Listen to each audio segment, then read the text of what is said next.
Hello friends, this is Gaurav and welcome to my YouTube channel Lakshya the goal. आज हम बात करेंगे पीला कवक अर्थात येलो फंगस क्या होता है, इसके बारे में बात करेंगे।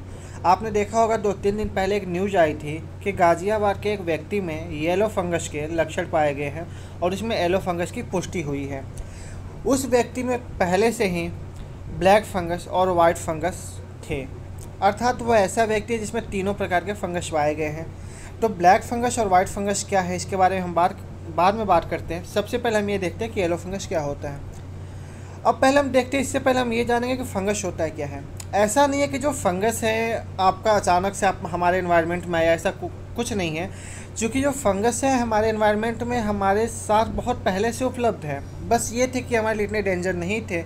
लेकिन अब क्या हुआ, कोरोना वायरस की फैलने की वजह से व्यक्ति की इम्यूनिटी जो हुई वो कमज़ोर होती गई और इस वजह से जो है फंगस है ये एक्टिव हो गए और इनकी वजह से अब बीमारी फैलनी शुरू हो गई है।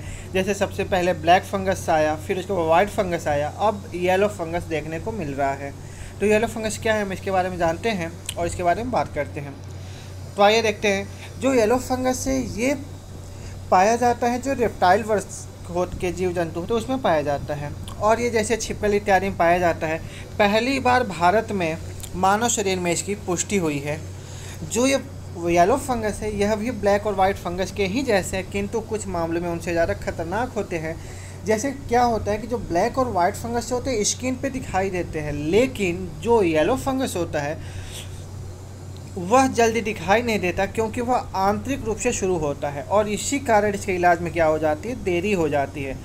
और इसकी यही विशेषता होती है कि यह येलो फंगस जो हमारा है वह वाइट फंगस और ब्लैक फंगस से ज़्यादा घातक होता है, क्योंकि इसके इन्फेक्शन बहुत देर से पता चलता है।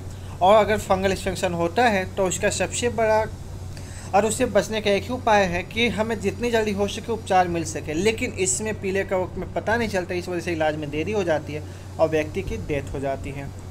तो आइए जानते हैं कि येलो फंगस के लक्षण क्या होते हैं और इसके कारण क्या होते हैं, हम इसके बारे में जानते हैं। तो जो येलो फंगस के लक्षण होते हैं, जैसे सुस्ती होता है, थकान होता है कि आपको कुछ करने को मन ना करे, आप थोड़ा बहुत कुछ कर रहे हो, कुछ वर्क कर रहे हो और आप तुरंत थक जाओ, थकान महसूस होने लगे। अगर ऐसा कुछ भी हो रहा है, आपके वज़न लगातार कम होते जा रहे हैं, आपको भूख नहीं लग रहा है, या फिर आंखें आपकी लगातार धंसती जा रही है, ऐसा कुछ भी हो रहा है अगर, तो वो सारे क्या है, येलो फंगस के लक्षण हैं।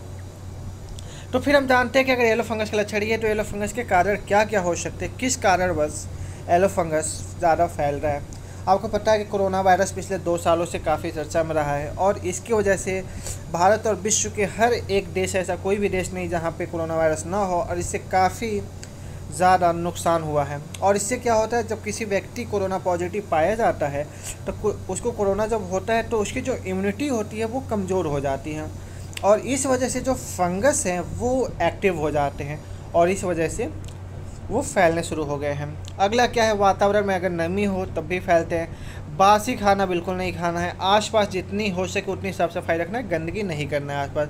आसपास गंदगी होने की वजह से ही ये फंगस जो हो रहा है फैल रहे हैं। अब इसके प्रभाव क्या क्या हो सकते हैं। जो येलो फंगस होता है ये क्या करता है कि अगर आपके को कहीं चोट लगी, कहीं घाव हुआ, तो वह जल्दी से ठीक नहीं होने देता है, वो काफ़ी टाइम लगाता है और मरीज़ क्या होता है, कुपोषण का शिकार हो जाता है। और जब व्यक्ति अगर ज़्यादा गंभीर हालत है तो उसके शरीर में क्या होता है, मवाद निकलने लगता है और इससे क्या होता है, संक्रमण इतना ज़्यादा फैल जाता है कि मल्टीपल ऑर्गन फेलियर के साथ ही मरीज़ की मौत हो जाती है। तो ये सारे इसके प्रभाव होते हैं। अब हमें क्या क्या सावधानियाँ बरतनी है जिससे कि हम इससे बच सकें, हम इसके बारे में जानते हैं। पहला क्या है कि जैसे आपका जो रूम है, घर है और आसपास जितना संभव हो सके स्वच्छ रखें, सफाई रखें। आपको याद है कि कुछ साल पहले भारत सरकार ने एक योजना लाई थी, स्वच्छ भारत अभियान। इसके तहत ये था कि भारत में हर एक ज़िले से, गांव से लेकर शहर स्तर तक साफ़ सफाई रखना है। अगर उस योजना का अगर आज भी हम देखें तो काफ़ी लाभ है। अगर आप स्वच्छ सफाई रख रहे हैं तो आप इससे बहुत आसानी से बच सकते हैं। अब आपके लिए एक क्वेश्चन ये है कि आपको यह बताना है कि जो भारत सरकार की योजना थी स्वच्छ भारत अभियान, इसकी शुरुआत कब हुई और अभी तक इससे हमें कहाँ तक सफलता प्राप्त हुई है, इसके बारे में आपको कमेंट सेक्शन में जा कर के बताना है। ओके। अब जानते हैं कि दूसरा क्या है इसका। बैक्टीरिया और कवक के विकास को रोकने के लिए बासी भोजन और गंदे पदार्थ को तुरंत हटा दें।